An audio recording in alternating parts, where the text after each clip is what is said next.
Leader of the House. جی شکریہ جناب chairman. میں آپ کو دل کی گہرائیوں سے شکریہ اور مبارکباد پیش کرتا ہوں کہ یہ ایک ہسٹورک بل تھا اور یہ کوئی نئی چیز نہیں تھی. یہ انفنش ایجنڈا میں اس کو کہوں گا. چارٹ آف ڈیموکریسی میں 2006 میں یہ پاکستان کی دو میجر پولیٹیکل پارٹیز نے, پیپلز پارٹی اور مسلم لیگ نون, میاں محمد نواز شریف وزیر اعظم فارمر اس وقت اور فارمر وزیر اعظم محترمہ بینظیر بھٹو صاحبہ نے یہ بل, یہ ایک COD جو چارٹ آف ڈیموکریسی میثاق جمہوریت سائن کیا. اور کچھ ہفتوں میں لنڈن میں ہی تمام پولیٹیکل پارٹیز, میں پہلے بھی کلیریفائی کر چکا ہوں, جس میں PTI کے جو بانی ہیں عمران خان صاحب بھی شامل تھے اور اسفند یار صاحب تھے, مولانا فضل الرحمان صاحب تھے, تمام ڈاکٹر مالک صاحب, سب اس وقت حسن بنجد تھے, وہ پارٹی کے ہیڈ تھے. تمام پارٹیز نے سائن کیا اور یہ ایک انفنش ایجنڈا تھا. میثاق جمہوریت کی قریباً تمام چیزیں, دو چیزیں رہ گئی تھی, ایک ٹروتھ اینڈ ریکنسیلیشن کمیشن اور ایک کانسٹیٹیوشن کوڈ. تو اس حوالے سے یہ انتہائی اہم ایک بل تھا. اور اس کے اندر بھی جو اس کی وجوہات تھیں 2006 میں بھی اور 20 سال کے بعد بھی قریباً, کیونکہ اس پہ کام تو شروع ہوا تھا 2002 میں, تو 23 سال سے یہ فیلنگ تھی کہ بیلنس کریٹ کرنا چاہیے. دنیا کے جیسے مختلف ممالک میں, کئی ممالک میں فیڈرل کانسٹیٹیوشن کورٹ ہے, اس کی طرز پہ, تاکہ کانسٹیٹیوشنل اپیل جو ہے, جو کہ بہت زیادہ ٹائم لے لیتی ہیں, وہ وہاں اس کو لایا جائے. تو یہ ایک separation of judiciary for the betterment and effective efficiency, ان کے لیے یہ ایک بہت امپورٹنٹ ایک امینڈمنٹ تھی.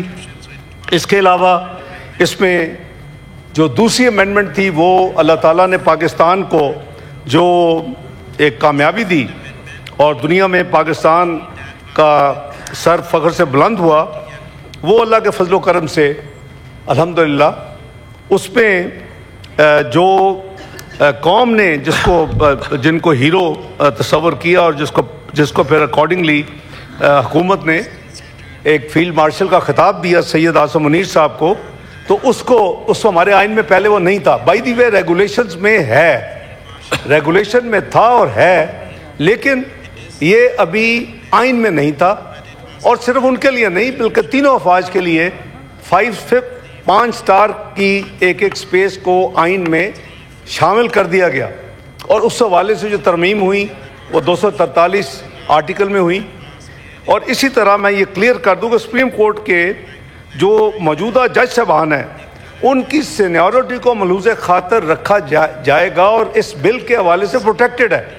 کسی کی سینیورٹی اس میں چینج نہیں ہوگی. جو موجودہ چیف جسٹس آف پاکستان ہیں ان کی بھی سینیورٹی برقرار رہے گی.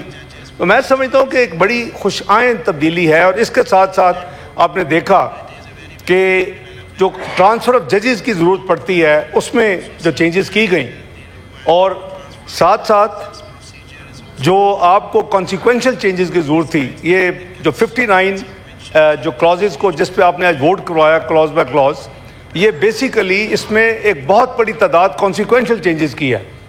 جو پرائمری جو ایریاز کور کیے گئے جس کا میں نے ذکر کیا, اسی طرح جوڈیشل کمیشن آف پاکستان جب آپ نے سپریم کورٹ اور ایک federal constitution court of Pakistan اس ترمیم کے ذریعے کھڑا کیا, تو اس کی بھی کمپوزیشن میں بھی دونوں جو ایپیکس کورٹس ہیں, نارمل اپیل کا سپریم کورٹ اور دوسری طرف آئینی اپیلوں کا federal constitution court of Pakistan, تو ان دونوں کے جو چیف جسٹس صاحبان ہیں, ان کے جو پیونی ججز ہیں, اور پھر ان کی مشاورت سے, اور یہ تمام کی تمام چینجز اس ترمیم کے ذریعے لائی گئیں. میں سمجھتا ہوں خوش آئند بات ہے, اس کو ویلکم کرنا چاہیے. اور آپ کا, آپ کی ٹیم کا, لاء منسٹر صاحب کا, اٹارنی جنرل صاحب کا, اور پھر اس کے ساتھ ساتھ پاکستان پیپلز پارٹی کا, متحدہ قومی موومنٹ کا, عوامی نیشنل پارٹی کا, بلوچستان عوامی پارٹی کا, پاکستان مسلم لیگ نون کا, آزاد اراکین کا میں شکریہ ادا کرتا ہوں کہ انہوں نے مسلم لیگ کاف, استحکام پاکستان, یہ تمام جماعتوں نے, اور اس میں کوئی جلدی نہیں کی.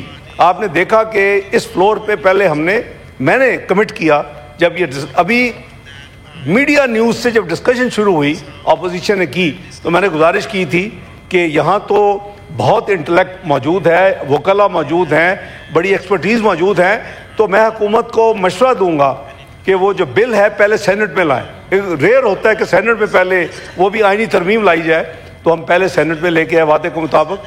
پھر میں نے عرض کیا تھا کہ تمام ساتھیوں کو جو کھل کے اپنے اظہار خیال کا موقع دیا جائے گا، تقاریر ہوں گی، اس کو یہ نہیں کہ لائے لے کی اور ووٹنگ شروع ہو گئی، وہ بھی اپنا وعدہ پورا کیا.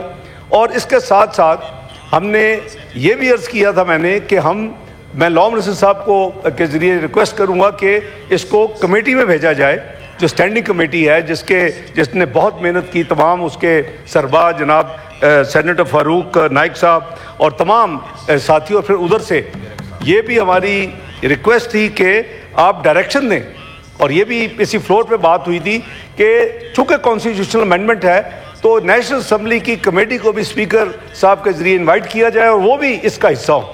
تو آپ ورچولی ایک پارلیمانی دونوں ہاؤس کی کمیٹی تھی، جس میں standing committee law and justice اور اسٹینڈنگ سینٹ کی، اور standing committee law and justice جو ہے وہ نیشنل اسمبلی کی، انہوں نے مل کے یہ ساری کی. اس میں بہت ترمیم بھی آئیں، اور ترمیم کا ہم نے دیکھا بھی، لوکل باڈیز کی حوالے سے ترمیم تھی 140 سے، اپنا ہمارے عوامی نیشنل پارٹی کی ترمیم تھی نام کے حوالے سے، حالانکہ وہ 18ویں ترمیم میں نام تبدیل ہو چکا ہے. NWFP جو ہے وہ خیبر پختونخوا بنا تھا، اور میرے بھتیجے ہیں، پتہ نہیں کدھر چلے گئے ہیں، ایمل ولی خان کو میں نے ایکسپلین کیا کہ 18ویں ترمیم میں 3 دن ان کے والد صاحب سے میری جو ڈسکشن ہوئی تو 2 تھاٹس تھے. ایک کا تھا کہ خیبر یا ہزارہ ہونا چاہیے، دوسرے کا ان کی طرف سے آفر تھی کہ یا پختونخوا یا پختونستان رکھا جائے. تو یہ تیسرے دن جا کے یہ فیصلہ ہوا کہ ANP کو کہا کہ آپ یہ جو 2 نام ہیں اس میں سے ایک چن لیں. وہ خیبر چنا گیا، خیبر ہزارہ میں سے، اور ان کو ہمیں یہ کہا گیا کہ آپ پھر ان 2 میں سے چن لیں، پختونخوا یا پختونخوا. میں آپ کو ایک تاریخی بیک گراؤنڈ بتا رہا ہوں، پختونستان یا پختونخوا. تو خیبر اور پختونخوا دونوں سائڈ سے چنے. میں اس میں تھرو آؤٹ شامل تھا. آخری 3 دن 18ویں ترمیم کے تھے. کچھ ساتھی کاملی آغا صاحب، کچھ لوگ ان کو یاد ہوگا. تو یہ خیبر پختونخوا ہوا، لیکن کوئی حتمی چیز نہیں ہوتی، ایوولوشن پروسیس ہے. انہوں نے اپنی ایک پارٹی کی طرف سے ایک امینڈمنٹ دی، لیکن کمیٹی نے یہ سوچا کہ اس کو آگے جا کے دیکھا جائے گا. اور اسی طرح لوکل باڈیز MQM کے ساتھی بہت زیادہ اسٹرانگلی انہوں نے فیل کیا کہ لوکل باڈیز جو ہے اس کو کور ملنا چاہیے، اور اس کے حوالے سے آئینی ترمیم آنی چاہیے. اور اس میں ایک مرحلے پنجاب کی اسمبلی اس پہ قرارداد پاس کر چکی ہے، اور اس لیے کچھ چیزیں ہیں. اسی طرح ملک جو ہے متحمل نہیں ہو سکتا یہ جب تک ہم کو فسکل بیلنس کریٹ نہیں کریں گے. اور فسکل بیلنس کریٹ کرنے کے لیے میں اگین NFC پچھلے جو 2009 میں دسمبر میں ہوا، میں اس کا حصہ تھا. میں اسسٹ کر رہا تھا اس وقت کی حکومت. ہم حکومت میں تو نہیں تھے، آپ کو یاد ہوگا، آپ وزیر اعظم تھے، اور آپ کو وہ یاد بھی ہوگا گوادر جا کے پھر آپ نے فائنل سائننگ کی تھی. اس میں 19% پہلے ایڈمن ایک ایکسپینس رکھتی تھی فیڈرل گورنمنٹ ڈویژنل پول سے، ایڈمنسٹریشن کلیکشن چارج. وہ 5% اس کو ریڈیوس کر کے 1 کر دیا گیا، تو 4% فیڈرل گورنمنٹ کا کہہ لیں کہ وہ شیئر وہاں کم ہو گیا. جو 42.5% صوبوں کو ڈسٹریبیوشن کے لیے جاتا تھا، چاروں صوبوں کو، وہ 57.5 15% وہ ہوگی. تو یہ 19% کی ایڈجسٹمنٹ کے بعد جو آج تک چل رہی ہے، لیکن اب ظاہر ہے کہ افہام و تفہیم سے ہی یہ معاملات ہمیشہ طے ہوئے اور انشاءاللہ ہوں گے.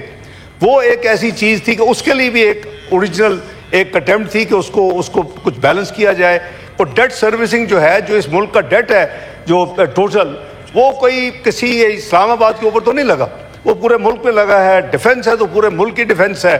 تو اس کے لیے ایک تھی، لیکن اس کو بھی احترام کیا. اور جن پارٹیز نے یہ مشورہ دیا کہ جی آپ اس کو آگے جا کے دیکھیں گے بھی، آپ اس کو نہ شامل کریں، اس کو نکال دیا گیا. اسی طرح ایک یہ سوچ تھی کہ پاپولیشن کے حوالے سے، یعنی بنگلہ دیش جب جدا ہوا تو ہم سے کم اس کی پاپولیشن، ہم سے زیادہ پاپولیشن. آج اوور دا ٹائم ہماری پاپولیشن زیادہ ہو چکی ہے. اسے ٹکنگ بام.